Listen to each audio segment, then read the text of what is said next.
ఏం మాట్లాడాలో అనుకోకుండా వచ్చానండి.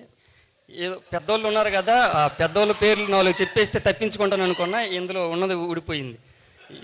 ఏమన్నా ఖచ్చితంగా దొర్లుతాయి, స్క్రిప్ట్ కాదు కదండి, ఒకటో రెండు టేకులు ఉన్నా ఇటు జరిపేసి మాకు నడిపించేస్తారు. ఇక్కడ లైవ్లో దొరికిపోతాం, పొరపాటున జరుగుతాయి, మన్నించాలి. ఎక్కడ మొదలుపెట్టి ఎలా లేదు, గోపాలన్న అన్నట్టు కృష్ణం అలాగే ఎక్కడ పుట్టిందో, ఎక్కడ పెరిగిందో, ఎలా మొదలు ఎలా వెళ్తుందో తెలియని జీవితాలు మాయి కూడా అని అన్నారు. అలాగే నా పరిస్థితి ఇప్పుడు అలాగే ఉంది.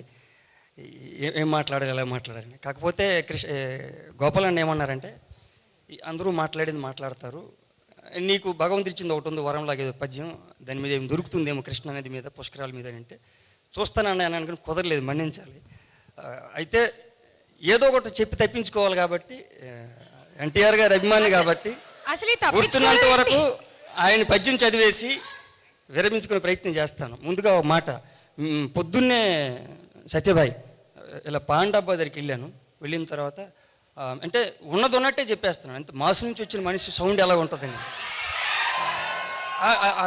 ఎవరన్నా అన్నాడు వెళ్ళగానే. ఏంటన్నాను అంటే అదిరిపోయింది అన్నాడు. ఏంటన్నా, కృష్ణ అదిరిపోయిందిగా అన్నాడు.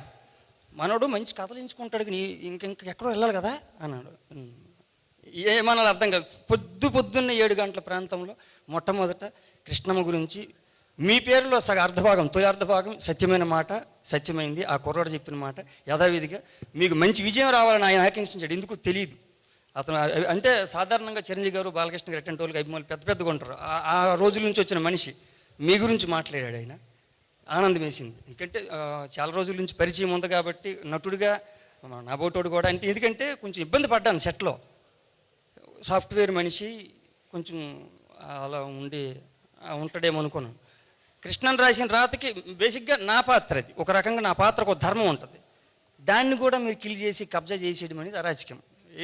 లాగేసి వెళ్ళిపోతూ ఉంటే నేను ఇప్పుడు ఏం చేయాలన్నాయా అని వెళ్ళేవాడిని. మొత్తం ఆయనే తీసుకెళ్ళిపోతున్నాడు కదండి. అంటే అప్పుడు అనిపించింది, ఎంత పరిశోధన చేసి వచ్చి ఉంటాడు ఈ మనిషి అని. నాటోళ్ళం మేము, ఇంక మరీ ఊరు నుంచి వచ్చినాను కదా, నాకు కొంచెమేమో నాటు కదా, కింద గీకి గోకే తెలిస్తే మనకు అనుకున్నాం. బట్ వైజాగ్ లాంటి ప్రాంతంలో పెరిగి, నాకన్నా పట్టణమే, సాఫ్ట్వేర్ జాబులు చేసి, రాత్రి ఉద్యోగం చేసి, పొద్దున్న షూటింగ్లు చేసుకుని వచ్చి, ఎంత పరిశ్రమ చేయకపోతే ఈ స్థాయికి ఇలా మాస్ పాత్రలు కూడా బెజవాడ, సంబంధం లేదు మనకి. బెజవాడ ఎంతో కొంత నాకు మొదటి నుంచి నాటకాల నుంచి అనుబంధం ఉంది కనుక, ఆ బెజవాడ కౌత సత్రంలో రామారావు గారు, సావిత్రమ్మ, ఎస్వి రంగారావు గారు అక్కడే ప్రాక్టీస్ చేశారంటే సెంటిమెంట్ కొద్ది అక్కడే ఉండేవాడిని. అదృష్టం కొద్దీ ఆ ప్రాంతంలోనే సినిమా చేసి అందరి దగ్గర నన్ను తీసుకెళ్ళి నన్ను మళ్ళీ బెజవాడలో గట్టిగా ఒక సౌండ్ వినిపించేలా చేసిన గోపాలన్నకి థ్యాంక్స్ అన్న.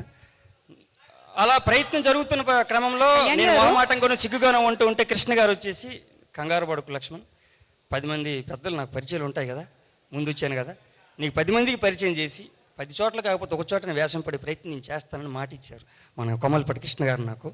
ఆ మాట ఈ వేదిక మీద అందిపోయినట్టు సార్. అలాగే అందులో మీరు ఆ మాట అనుకుంటుంటే గుర్తొచ్చింది, మనమంతా సినిమా చేసి 2 సీన్లు వేషం సార్. అందులో నేను వంగవీటి సినిమా షూటింగ్లో ఉన్నప్పుడు వాయిస్ రికార్డ్ చేసి పంపించారు రాజమౌళి సారు.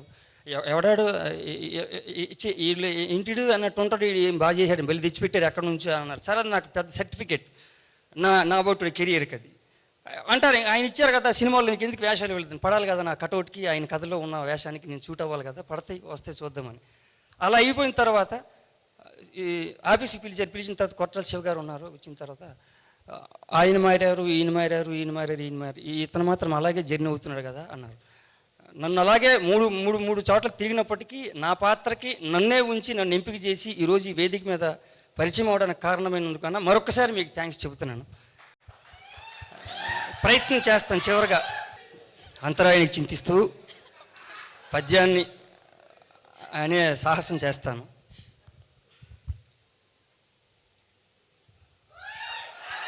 ఓహో విశ్వవిఖ్యాత నట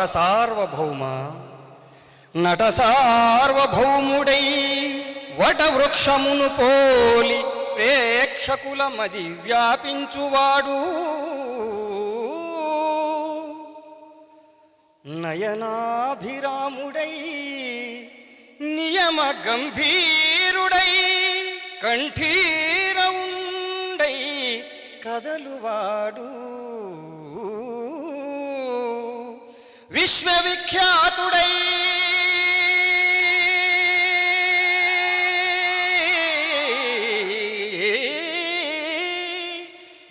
తేజస్వి అయి తెలుగు తల్లికి కీర్తి తెచ్చువాడు,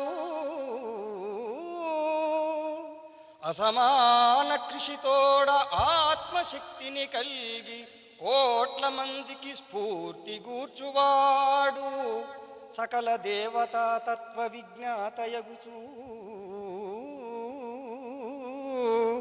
స్థిర తపస్విగా పాత్ర పోషించువాడు, అట్టి తారక రాముని అభిరుచించి పలుకు వేవేల జేజేలు తెలుగు జాతి, పలుకు వేవేల జేజేలు తెలుగు జాతి.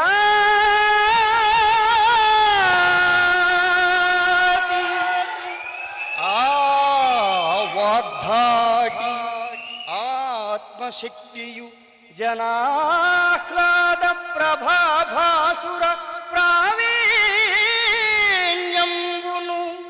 నవ్య దివ్య నటనా పాండిత్యమున్ ఠీవియున్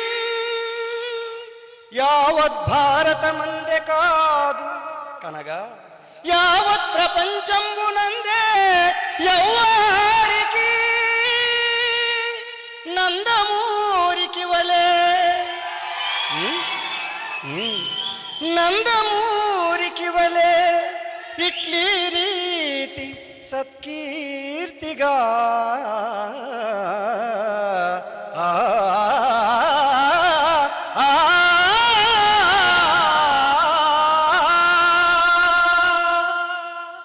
పెద్దాయన్ని స్మరించుకునే అవకాశం కల్పించినందుకు మరొకసారి మీ అందరికీ కృతజ్ఞతలు తెలియజేసుకుంటూ సెలవండి.